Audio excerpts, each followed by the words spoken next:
नमस्कार, बहुत स्वागत है आपका। आप देख रहे हैं हमारा खास कार्यक्रम बात सेहत की। मैं हूं आपके साथ शिल्पा तोमर। आज हम बात करेंगे आपके शरीर के 32 मोतियों की। जी हाँ, यही 32 मोती हमारी मुस्कान में चार चांद लगा देते हैं और इन्हीं की वजह से कई बार हमें शर्मिंदा भी होना पड़ जाता है। जैसे हम अपने शरीर के दूसरे अंगों का ख्याल रखते हैं, वैसे ही हमें अपने दांतों का भी ध्यान रखना चाहिए, लेकिन लोग रखते नहीं। दांत न सिर्फ चेहरे की सुंदरता को बढ़ाते हैं, बल्कि आपके स्वास्थ्य में भी इंपॉर्टेंट रोल प्ले करते हैं। दांत यदि स्वस्थ होंगे तो आप अच्छे से भोजन को चबाकर खा सकते हैं, जो पचाने में भी आसान होगा। लेकिन ताज्जुब की बात यह है कि 60 से 70% लोगों को पता ही नहीं कि दांतों को साफ करने का सही तरीका क्या है, दांतों को कैसे ठीक रखा जाए, उनकी सेहत का कैसे ख्याल रखा जाए। लेकिन दांतों की सेहत को नजरअंदाज करना आपकी जान तक पर भारी पड़ सकता है, क्योंकि जिन लोगों को दांतों की मसूड़ों की बीमारियां होती हैं, उन्हें हार्ट प्रॉब्लम्स होने का खतरा भी ज्यादा होता है। लेकिन कैसे, क्या है इसके पीछे का कनेक्शन? क्या दांतों का संक्रमण गुर्दों और न्यूरो की बीमारियां भी दे सकता है? आज करेंगे इसी पर बात। क्या क्या चीजें दांतों को पहुंचाती है नुकसान, क्या है दांतों की समस्याओं में नींबू, नमक और लौंग के फायदे, फिटकरी का कैसे करें दांतों पर इस्तेमाल, क्या वाकई में इन घरेलू उपायों से मिलता है दांतों की समस्याओं में कुछ आराम, जानेंगे आज। करते हैं कार्यक्रम की शुरुआत।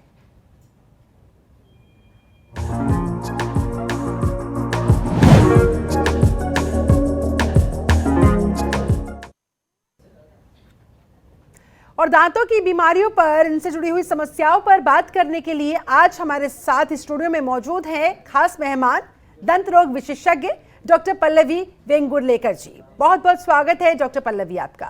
मेरा आपसे सबसे पहला सवाल यही, दांतों की सेहत का कैसे रखें ख्याल, क्या करें क्या ना करें, बताएं जरा। सबको बहुत बहुत नमस्ते। और आज मैं जितना आपको इन्फॉर्मेशन दे सकती हूँ अपने दांतों का सेहत का सहायता करने के लिए, या उनका कैसे हम ख्याल रख सकते हैं, I will try to help as much as possible. दांतों का ख्याल रखना बहुत ही सिंपल है। आप दिन में 2 बार अच्छे से ब्रश कीजिए।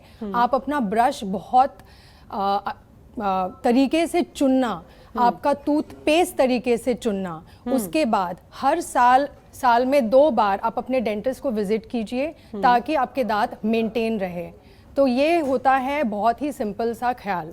इसके बावजूद जो भी प्रॉब्लम्स आते हैं दांतों में, उसका अलग अलग इलाज होता है। उसके बारे में हम शायद और बात कर सकते हैं। बिल्कुल, क्योंकि बहुत सारे लोग होते हैं जिनको दांतों में समस्याएं जब होनी शुरू होती है तो वो नजरअंदाज कर देते हैं, लेकिन जैसे जैसे वो समस्याएं गंभीर रूप लेना शुरू कर देती है, तब जाकर उनको ख्याल आता है कि भाई अब तो मामला ज़्यादा बढ़ चुका है।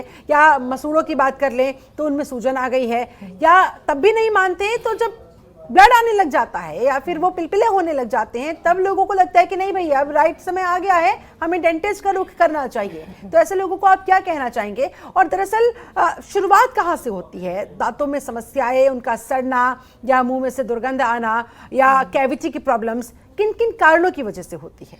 हम हर एक टॉपिक को अगर छोटा छोटा बना के उसके बारे में डिस्कस कर सकते हैं। तो पहला सवाल आपका था कि लोग जो होते हैं 80% लोग सिर्फ एंड, यानी कि जब उनको पेन होता है तब उनको डॉक्टर की याद आती है। वैसे मेरे 80% पेशेंट्स जो हैं, जब उनको दांतों में पेन होता है तभी उनको मेरी याद आती है। लेकिन इसको हम बचा सकते हैं। नंबर 1, जब आपको लगे कि जो साइंस और सिम्टम्स होते हैं वो हमें बहुत बहुत पहले ही पता चल जाते हैं। जैसे फॉर एग्जांपल अगर मैं कहूँ कि दांतों की कैविटी, ओके, तो पहली चीज़, अगर आपको लगे कि आपके दांतों में कुछ फंस रहा है, या आपको अपने वाइट कलर के जो दांत है, सफ़ेद दांतों में एक ब्राउन स्पॉट आपको दिखाई दे, या आपको लगे कि आपको ठंडा गर्म से आपको पेन हो रहा है, या आपको लगे कि ऐसे ही सोने पे या नॉर्मल चलने पे भी आपको पेन हो रहा है, हवा लग रही है अंदर, या आपके दांतों में कुछ फंस रहा है और या उसमें से कुछ बदबू आ रही है, यानी कि तभी से आपको पता चल जाना चाहिए कि डेंटल विजिट जो है वो ड्यू हो गई है, आपके दांतों में सडन हो चुकी है, यानी कि एक कैविटी ऑलरेडी हो चुकी है। शुरुआत में जो कैविटी होती है उसको हम बस एक फिलिंग से बचा सकते हैं, लेकिन अगर ये कैविटी बढ़ जाए या उसका जो आपके नस में चली जाएगी वो इन्फेक्शन, तो उसके बाद हमें एक ट्रीटमेंट करना पड़ता है, रूट कनाल ट्रीटमेंट। अगर उससे भी ना बच जाए और दांत की हालत ऐसे हो जाए कि हमें निकालना पड़े, तो आप वहां तक पहुंच जाते हैं। सबके इलाज हैं, लेकिन टाइम टाइम का जो इलाज होता है वो बेटर होता है। दूसरी चीज आपने पूछी कि दांतों में से खून निकलना या दांतों में से एक बहुत ही बदबू जो आपके दांतों में आए, उसको हम इंग्लिश में हैलिटोसिस कहते हैं। उसके रीजंस बहुत अलग होते हैं। वो दांतों से रिलेटेड भी हो सकते हैं, या तो फिर वो आपके बॉडी या शरीर के रिलेटेड भी हो सकते हैं।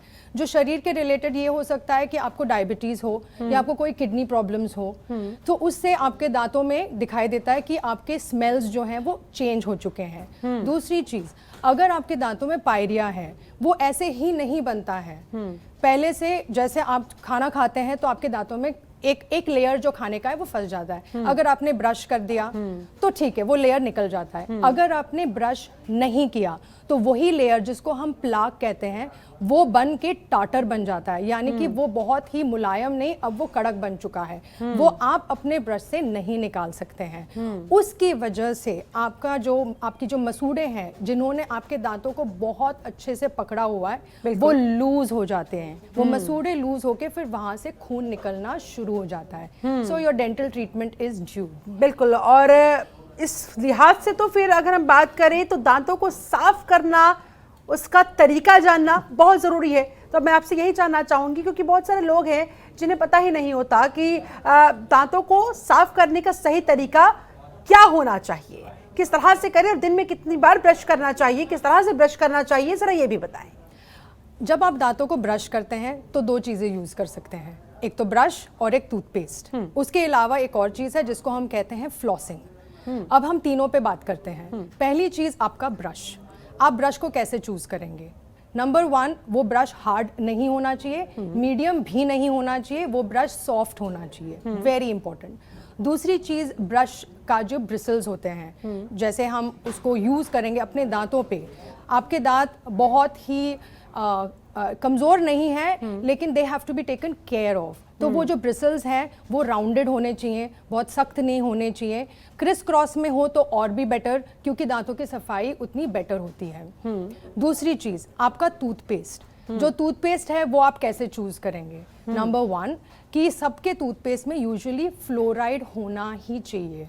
फ्लोराइड एक ऐसी चीज है जो आपके दांतों को कैविटी बनने से बचाता है। वो एक लेयर बनाता है, आपके दांतों को स्ट्रॉन्ग बनाता है। सो आपके टूथपेस्ट में फ्लोराइड होना चाहिए। दूसरी चीज, अगर आपको लगता है कि आपके दांतों में गर्म या ठंडा, स्पेशली ठंडा, अगर आप ठंडा पानी पीते हैं आपको झंझनाहट लगती है, या आप हवा, एसी की हवा से आपको झंझनाहट फील होती है, तो इसका मतलब है आपके दांतों में सेंसिटिविटी है।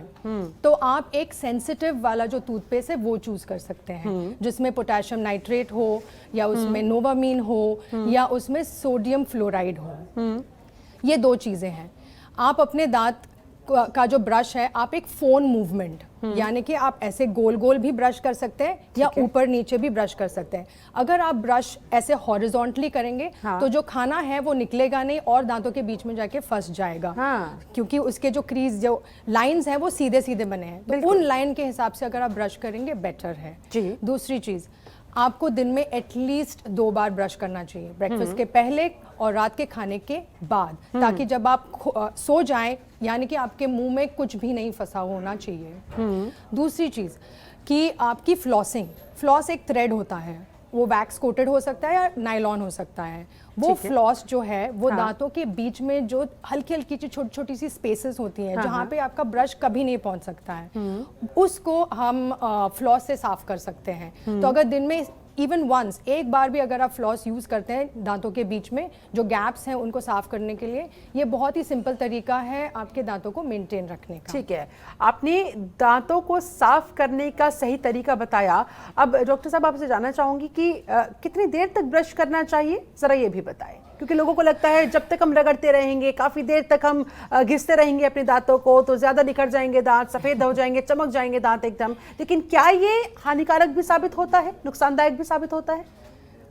बहुत ज़ोर से रगड़ना हानिकारक बिल्कुल है।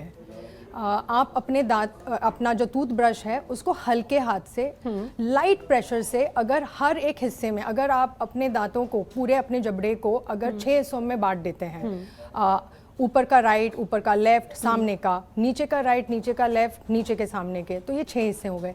हर हिस्से को अगर हम अंदर और बाहर काउंट करते हैं तो अगर 40 स्ट्रोक हर हिस्से में अगर हम मारते हैं ब्रश के साथ, सो दैट इज इनफ। अगर हम बहुत ज़्यादा ब्रश करें, बहुत ज़्यादा हार्ड ब्रश यूज़ करें या बहुत बार ब्रश करें, उससे आपका जो इनामल है यानी कि जो कोटिंग है वो धीरे धीरे से, एक दिन में नहीं लेकिन कुछ महीने में निकल जाती है। वो एक इनामल की कोटिंग वो एक ही होती है जो आपके दांतों को ठंडा गर्म जो है वो महसूस होने नहीं देता है।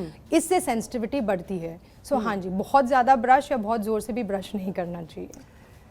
ठीक है, लोगों को इन बातों का ध्यान रखना होगा ताकि उनके दांतों की जो सेहत है वो अच्छी रखी जा सके। और जाहिर सी बात है, दांतों की सेहत अच्छी होती है तो आपकी सेहत पर भी उसका डायरेक्ट प्रभाव पड़ता है। इस लिहाज से भी बेहद महत्वपूर्ण हो जाता है। डॉक्टर पल्लवी, लगातार दांतों के बारे में हम बात कर ही रहे हैं। ऐसे दांतों में कौन कौन सी मेन प्रॉब्लम्स होती हैं, जो प्रमुख समस्याएं हैं, अगर हम उनके बारे में बात करें तो वो कौन सी रहती है जो अमूमन लोगों को फेस करनी पड़ती है, दो चार होना पड़ता है जिन समस्याओं से? एक तो है सबसे ज़्यादा बहुत ही कॉमन जो है उसको हैलिटोसिस कहते हैं, यानी कि दांतों में से खून निकलना, उनमें से बहुत ज़्यादा स्मेल निकलना। उसका ट्रीटमेंट है, बस आप डेंटिस्ट के पास जा सकते हैं। आप एक प्रोसीजर होता है स्केलिंग एंड पॉलिशिंग यानी कि क्लीनिंग ऑफ द टीथ, वो करवा के एटलीस्ट अगर हम साल में 1 या 2 बार इसको करवाते हैं तो आपके लिए काफ़ी लाभदायक हो सकता है। वो आपके दांतों में अगर कुछ फंसा ही नहीं है तो सडन हो नहीं सकती है। अगली चीज़ दांतों के सडन यानी कि दांत का यानी कि टूथ कैविटी। ओके, एक बार वो टूथ कैविटी हो गई वो कभी भी रिवर्स नहीं हो सकती है। उसको हम सिर्फ उस जगह पे अरेस्ट कर सकते हैं, वो रिवर्स नहीं हो सकती है। उस रिवर्सल के लिए या तो हम फिलिंग करना चाहें या रूट कनाल या उस दांत को निकालना ही है, इन तीनों के लिए आपको डॉक्टर के पास ही जाना होगा। ठीक है। तीसरा चीज, अगर आपके दांत बहुत क्राउडेड हो, आगे पीछे हो, बहुत सारे स्पेस हो उसमें, जैसे हम कभी काफी बच्चों में देखते हैं ये प्रॉब्लम, तो उनमें यस हम ब्रेसेस लगा सकते हैं। उनमें दांत को सीधे करने के लिए हम कुछ एक ट्रीटमेंट होता है ऑर्थोडोंटिक ट्रीटमेंट, वो कर सकते हैं।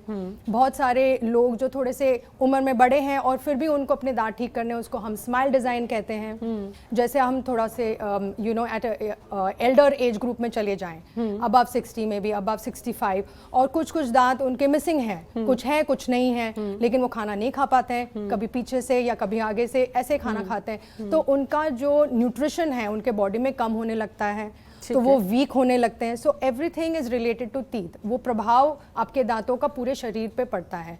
उसके लिए फिर हम दांतों में सर्जरी करते हैं, कभी कभी उनमें इम्प्लांट्स डाल देते हैं। ये सबसे मॉडर्न ट्रीटमेंट है अभी, इम्प्लांट्स, डेंटल इम्प्लांट्स, वो डाल सकते हैं।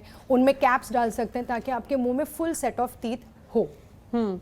ये सारे कॉमन। चलिए अब हम बात कर लेते हैं कुछ घरेलू उपायों की, क्योंकि हम दादी नानी से बचपन से ही सुनते आए हैं कि नींबू रगड़ने से, नमक रगड़ने से, लौंग का इस्तेमाल करने से, फिटकरी का इस्तेमाल करने से दांतों की समस्याओं में काफ़ी हद तक आराम मिलता है।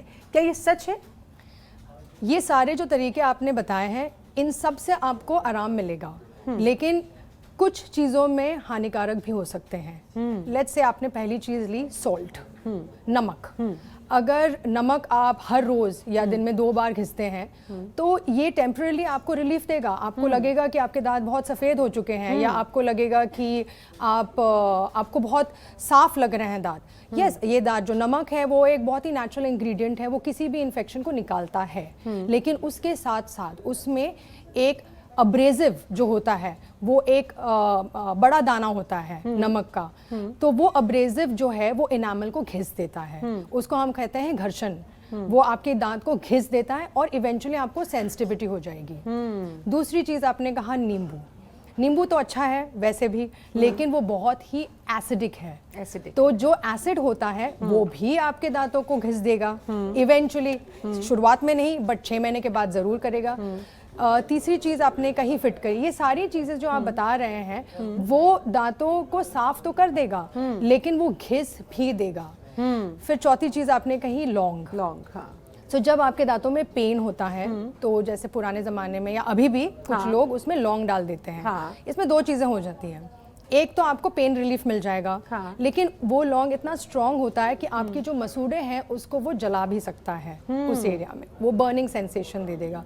तो आप अपने अल्सर को भी ट्रीट करेंगे और दांत को भी ट्रीट करेंगे। यानी कि ये टेम्परेरी रिलीफ तो दे देगा, लेकिन परमानेंटली कहीं ना कहीं डैमेज कर जाएगा। तो इस बात का लोगों को ख्याल रखना चाहिए, तुरंत दंत चिकित्सक से संपर्क करना चाहिए। आपने बात की यहाँ पर मुंह के अंदर एसिड की, मैं आपसे इसी पर सवाल लेना चाहूंगी। ओरल पीएच माउथ के अंदर, दांतों के आसपास कैसे हम मेंटेन रख सकते हैं और उसका कितना इंपॉर्टेंट रोल होता है दांतों की समस्या से जुड़ा हुआ?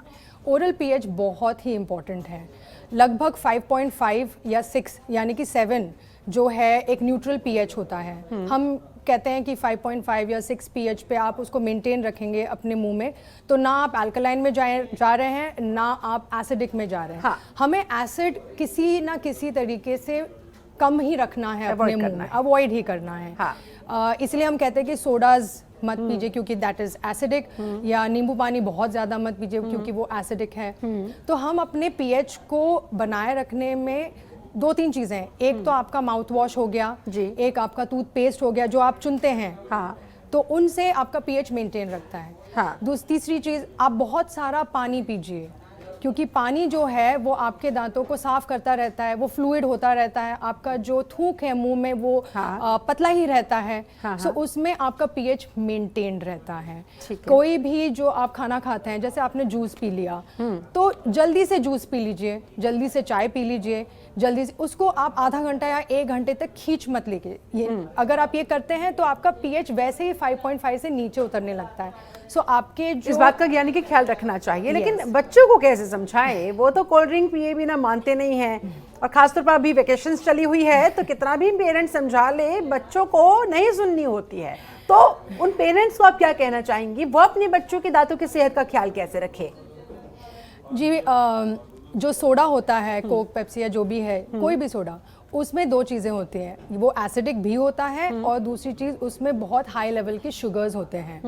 दोनों हानिकारक हैं। एक आप एसिड डाल रहे हैं दांतों पे, दूसरी चीज़ आप उसको शुगर भी दे रहे हैं, तो जो भी बैक्टीरिया है वो ग्रो ही करेगा आपके दांतों में। एक और चीज़ है, जो बच्चों का इनामल होता है वो बहुत पतला होता है, वो अभी बन ही नहीं रहा है, वो अभी तक सख्त या मोटा बन नहीं रहा है, उसको बनने में टाइम है। सो उसको अगर बैक्टीरिया तोड़ना चाहे तो बहुत इजीली तोड़ सकता है। तो जो कैविटी है वो कैविटी रूट कनाल में जाने के लिए ज़्यादा टाइम नहीं लगता है उनको। सो इसलिए कुछ चीज़ें जैसे हैं chips, Coke, chocolates, yes chocolates, ये सारी चीज़ें अवॉइड करनी बहुत ज़रूरी है। इवन जूस, जो अगर आप अपने बच्चों को फ्रूट जूस दे रहे हैं, सो मेक श्योर कि आप अपने बच्चों को ये कहें कि वो जल्दी पी लीजिए, उसको ज़्यादा टाइम उसका इफेक्ट या ट्रीटमेंट अपने दांतों पे मत। प्रिजर्वेटिव जूसेस की बजाय फ्रेश जूस अगर बच्चों को दे सके तो वो ज़्यादा अच्छा होगा, ज़्यादा बेहतर होगा। चलिए, बहुत सारे आपने माउथ वॉशेस के बारे में बात की, बहुत सारे माउथ फ्रेशनर्स भी हम मार्केट में देखते हैं, तो इनके बारे में आप क्या कहेंगी? ये कितने फ़ायदेमंद होते हैं या ये नुकसानदायक होते हैं, जो लोग माउथ फ्रेशनर्स का इस्तेमाल करते हैं जिनके मुंह से दुर्गंध आने की समस्या उन्हें होती है? जी, एक तो आपके मुंह से अगर दुर्गंध आ रही है उसके 2 रीजंस हो सकते हैं, या आपके मुंह में बहुत ज़्यादा टाटर है या आपने बहुत पहले ब्रश किया हुआ है। इसका सॉल्व करना बहुत आसान है, या तो आप ब्रश कर लीजिए तो आप दुर्गंध अपने आप से मिट जाएगी।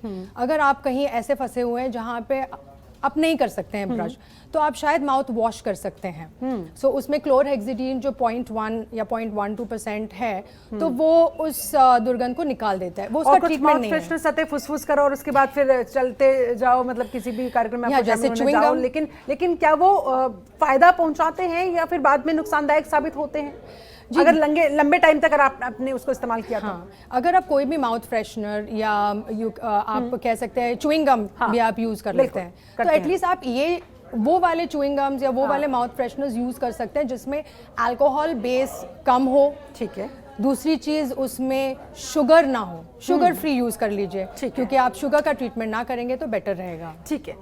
बार बार हम जिक्र तो कर रहे हैं ब्रश करने का, अच्छे से ब्रश करने का, हल्के हाथों से ब्रश करने का, लेकिन ब्रश करने के साथ साथ जीभ को साफ रखना ये कितना ज़रूरी होता है? जीभ को साफ रखना बहुत ज़रूरी है। जैसे आप क्योंकि लोग रखते नहीं है, फटाफट से आए, ब्रश किया और फिर चलते बने। जो जीभ होती है आपकी, उसमें बहुत सारे क्रिस क्रॉसेस होते हैं। उनमें जो क्रिस क्रॉस होता है उनमें खाना भी फंसता है और उसमें बहुत सारा बैक्टीरिया भी रहता है। एक चीज़ है, आप देखेंगे कि आपकी जीभ अगर वाइट कलर की हो जाए या हल्की सी वाइट भी हो जाए, जो हर सुबह होती है, यानी कि पूरा दिन जो आपने खाना खाया है या जैसे भी उस पर फंस गया है, उस पर भी एक लेयर बन चुका है, तो या तो आप दो चीज़ें, या तो बहुत ही सॉफ्ट टंग क्लीनर को यूज कर सकते हैं, ठीक है, या आप अपना ब्रश जो है उसको भी, जो सॉफ्ट ब्रिसल्स वाला है, उससे भी अपने दांत अपने जीभ को घिस सकते हैं और उसको क्लीन कर सकते हैं, विच इज़ वेरी इंपॉर्टेंट। वाकई में ये महत्वपूर्ण टिप्स डॉक्टर पल्लवी हम सबको बता रही है। डॉक्टर पल्लवी, हमने ये भी सुना है कि अगर आपको दांतों की समस्याएं हैं, वो लंबे समय से चलती आ रही हैं या आप उन्हें लगातार नज़रअंदाज कर रहे हैं, तो कहीं ना कहीं आपके दिल को भी प्रभावित करेगा, आपके गुर्दों पर या फिर न्यूरो की समस्या भी आपको फेस करनी पड़ सकती है। ये कितना सच है? क्या है कनेक्शन इसके पीछे का, जरा बताएं। ये बिल्कुल सच है। इसमें बहुत सारे स्टडीज़ भी हुए हैं, बहुत सारा रिसर्च भी हुआ है कि क्या इसमें कोई भी कनेक्शन है या नहीं है।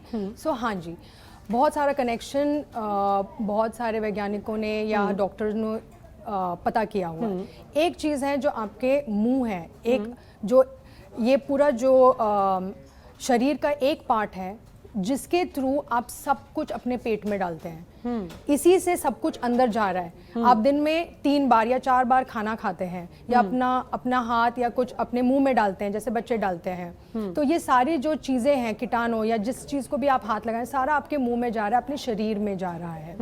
अगर आपके मुंह में बहुत सारा प्लाक, टाटर, खराब खून निकल रहा है, आप उसको भी इंजेस्ट ही कर रहे हैं, आप अंदर ही डाल रहे हैं अपने बॉडी में। अगर आप हार्ट की बात करेंगे तो जो हमारे हार्ट के आर्टरीज हैं, तो आपको पता है कि हमें सबको पता है कि खून पतला होना चाहिए हमेशा अच्छे से। जो हार्ट के आर्टरीज हैं उसके वॉल्स भी पतले होने चाहिए, कभी मोटे नहीं होने चाहिए, ताकि वो आर्टरी ब्लॉक ना हो जाए। अगर कहीं पे भी जो आपने स्वॉलो किया है वो आपके किसी भी तरीके से, क्योंकि जो गम और दांत का जो एरिया है वो डायरेक्ट ब्लड स्ट्रीम से कनेक्टेड है। यस, तो वहाँ से अगर माइक्रो चीज़ें टूट के अंदर चली जाए, बहुत ही छोटी चीज़ें, वो आपके दिल के जो आर्टरीज है उसमें जाके बैठ सकती हैं, या अपने ब्रेन के आर्टरीज में जाके डायरेक्टली बैठ सकते हैं, फिर वहीं से एडिशन हो जाता है। और उसके बाद स्ट्रोक्स या हार्ट अटैक्स या जैसे हम कहते हैं इस्कीमिक हार्ट, वो सारे प्रॉब्लम्स होने शुरू हो जाते हैं। ठीक है, हम दांत पर डीपली बात कर रहे हैं। मेरे मन में सवाल आ रहा है कि दांत दरअसल किस चीज़ के बने होते हैं? हमने बचपन से सुना है कि दांत हड्डियों के ही होते हैं, क्या वाकई में ऐसा है या फिर दांतों की कंपोजिशन कुछ और कहती है? जो दांत होते हैं बिल्कुल एग्जैक्टली हड्डियों की तरह नहीं होता है, लेकिन हाँ, उसमें बहुत ही हाई लेवल का कैल्शियम हाइड्रोक्सी एपेटाइट होता है। और फिर वही कैल्शियम हाइड्रोक्सी एपेटाइट जो है आगे जाके जब हम फ्लोराइड टूथपेस्ट यूज़ करते हैं तो फ्लोर एपेटाइट भी बन जाता है वो। लेकिन कैल्शियम ये बहुत ही ज़रूरी है हमारे हड्डियों के लिए भी और हमारे दांतों के बनावट के लिए भी। तो जैसे हम कहते हैं कि जो लेडीज़ प्रेग्नेंट होती हैं तो उनका कैल्शियम लेवल हमेशा बना हुआ होना चाहिए, क्योंकि जो दांत की फॉर्मेशन है वो बच्चे का जो फॉर्मेशन होता है शुरू वहीं से शुरू हो जाता है। ठीक है, तो अगर हमें अपने दांतों की सेहत का ख्याल रखना है तो कैल्शियम इंटेक का भी ख्याल रखना होगा। डॉक्टर पल्लवी, जाते जाते आपसे मैं एडवाइस चाहूंगी, क्या कहेंगे आप तमाम दर्शकों को कैसे वो अपनी दांत की सेहत का ख्याल रखें? साथ ही क्या दांतों में कैंसर भी हो जाता है और उसे कैसे प्रिवेंट किया जा सकता है? फाइनल कमेंट आपका। वैसे दांतों में कैंसर नहीं होता है, लेकिन हाँ, मुंह में कैंसर हो सकता है। मुंह में दूसरी चीज़ें भी हैं, जैसे आपकी जीभ, आपके गाल, आपके गम्स, उसमें कैंसर हो सकता है। दांतों की वजह से कैंसर हो सकता है? अगर हमने दांतों की समस्याओं पर गौर नहीं किया तो माउथ कैंसर हो सकता है, ये कहना चाह रही है? नहीं, दांतों पे गौर नहीं किया तो माउथ कैंसर के ऐसे स्टडीज़ नहीं हुए हैं। लेकिन हाँ, अगर आपने मुंह में बहुत ज़्यादा पान, तंबाकू, बीटल नट च्यूइंग, ये जो गुटखा, बहुत ज़्यादा स्मोकिंग, तो उसकी वजह से जो लेयर्स फॉर्म होते हैं वो सिर्फ आपके गाल और इसमें नहीं, वो लेयर्स आपके दांतों में भी फॉर्म हो सकते हैं और उसकी वजह से it can lead to cancer. But of the जो दूसरी चीज़ें हैं मुंह में, जैसे जीभ, गाल, उनमें हो सकता है। ठीक है, बहुत बहुत शुक्रिया आपका डॉक्टर पल्लवी वेंगुलनेकर जी, बहुत बहुत धन्यवाद इतनी सारी टिप्स हमारे दर्शकों तक पहुंचाने के लिए। तो मुझे उम्मीद है आप ये टिप्स जरूर फॉलो करेंगे और इस तरह से अपनी दांतों की सेहत को तंदुरुस्त बनाकर रखेंगे। फिलहाल मेरे साथ इस खास कार्यक्रम में बस इतना ही। आप बने रहिए जनतंत्र टीवी के साथ। नमस्कार। खबरों के निष्पक्ष विश्लेषण के लिए सब्सक्राइब करें Jantantra TV and press the bell icon. Never miss any update.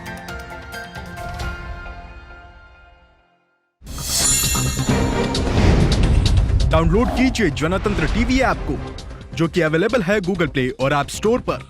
अधिक जानकारी के लिए अभी डाउनलोड करें।